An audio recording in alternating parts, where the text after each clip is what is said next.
Le 1er février, nous avons reçu une alerte. L'Angleterre a autorisé l'une de ses scientifiques à modifier le génome d'embryons humains pour faire des expériences de recherche. Il s'agit ici de vous exposer de quoi il s'agit en quelques mots. Il s'agit de la technique du CRISPR-Cas9. C'est un nom que vous n'êtes plus prêt d'oublier maintenant. De quoi s'agit-il? Il s'agit d'une technique de génie génétique très simple qui peut couper l'ADN d'une cellule animale, végétale et même d'une cellule humaine. C'est une technique facile à mettre en œuvre dans tous les laboratoires à faible coût et très rapidement. Cela fonctionne avec une enzyme Cas9, une enzyme qui est capable de couper l'ADN. Nous le voyons sur cette vidéo. L'enzyme en bleu est paramétrée par un ARN qui lui permet d'aller reconnaître, une fois intégrée à la cellule, d'aller reconnaître l'ADN sur lequel elle vient se positionner.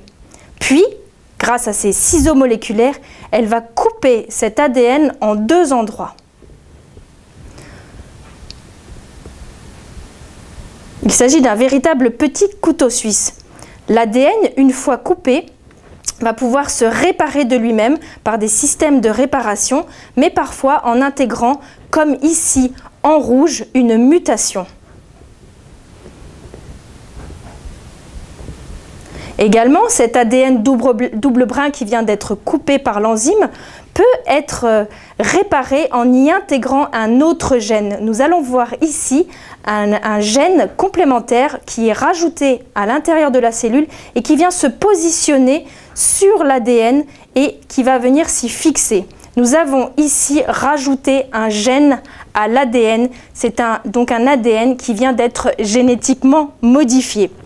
Au fond, cela fonctionne un peu comme du traitement de texte. Vous connaissez tous Word. Lorsque nous avons un texte, il est très facile de couper un mot et d'aller le coller ailleurs ou de simplement l'effacer. Eh bien, c'est exactement la même chose qui se passe avec le génome. Nous pouvons aujourd'hui aller couper un gène ou en rajouter un autre, éteindre un gène. C'est vraiment une modification très simple à mettre en œuvre. Avant ces techniques-là, lorsque une cellule était fécondée, une première cellule humaine, tout son génome était inscrit dans cette première cellule et cette première cellule préparait un individu unique. Cette cellule n'avait jamais existé avant, elle n'existera jamais après, elle était à l'origine d'un individu unique. Aujourd'hui, c'est la même chose. La fécondation permet d'avoir une cellule avec un ADN totalement unique, mais il n'est plus figé. Nous pouvons décider de le modifier. Alors, cette technique nous permet d'envisager d'énormes progrès thérapeutiques lorsqu'il s'agit de thérapie génique, c'est-à-dire d'aller soigner des cellules adultes sur un adulte. Il y a déjà des travaux qui sont engagés sur la myopathie de Duchenne, sur le VIH, sur des maladies dégénératives. Et vraiment, nous voyons là des progrès énormes que nous pouvons faire en thérapie génique et nous pouvons vraiment nous en réjouir, avec d'ailleurs peu de problématiques éthiques sur cette partie-là. Les problèmes éthiques viennent se présenter à nous de manière très impressionnante lorsque nous réfléchissons au fait que nous pouvons aussi modifier les gamètes ou l'embryon humain, avec 2 types d'alertes très importantes. La première est que si nous modifions un embryon humain au stade de quelques cellules, eh bien, nous ne saurons pas si la technique a fonctionné sur chacune des cellules de cet embryon. Il sera possible de faire un diagnostic préimplantatoire, c'est-à-dire de prélever une cellule pour séquencer l'ADN et vérifier si la modification a bien eu lieu, mais il ne sera pas possible de vérifier chacune des cellules, puisque sinon il n'y aurait plus d'embryon. Et donc, si des cellules de cet embryon n'ont pas été modifiées, nous ne le saurons pas, et c'est tout à fait possible, et c'est ce qu'on appelle un effet mosaïque, des cellules modifiées et d'autres non modifiées. Et finalement, si cet embryon venait à être implanté dans un utérus, c'est finalement lui-même qui serait le propre cobaye de cette technique, et c'est seulement à l'âge enfant, voire à l'âge adulte, que nous verrons quelles sont les réelles implications de la modification de son génome. Le deuxième problème éthique très important est que cette modification qui toucherait l'embryon, toucherait donc l'ensemble de ces cellules, à part cet effet mosaïque dont je viens de parler, mais toucherait en tout cas les gamètes, les ovules pour une femme, les spermatozoïdes pour un homme. Et dans ce cas-là, bien sûr, la modification de ce génome sera transmissible aux générations suivantes, avec des conséquences que l'on ne connaît pas et qui sont assez abyssales à vrai dire.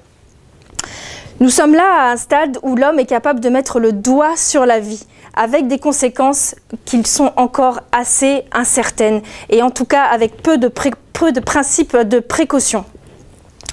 Où en est-on de cette recherche? Donc elle avance sur tout ce qui est recherche et thérapie.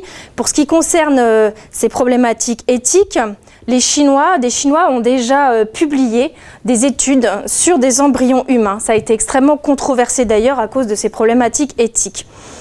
En avril 2015, des scientifiques ont demandé un moratoire à la communauté internationale pour que soit interdite cette technique sur l'embryon humain et sur les gamètes.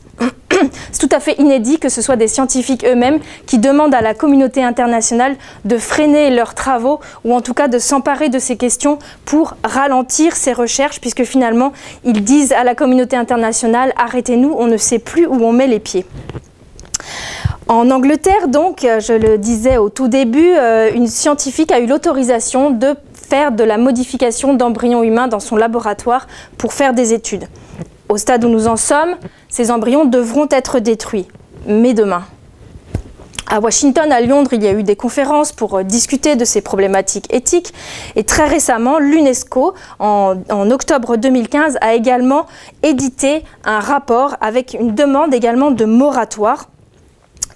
Reprenant sa déclaration de 2005 sur le génome humain, nous rappelant que le génome humain fait partie du patrimoine de l'humanité, c'est-à-dire une valeur exceptionnelle de ce qui doit être protégé et transmis aux générations futures, avec bien sûr le principe d'une responsabilité mondiale et partagée sur ce sujet.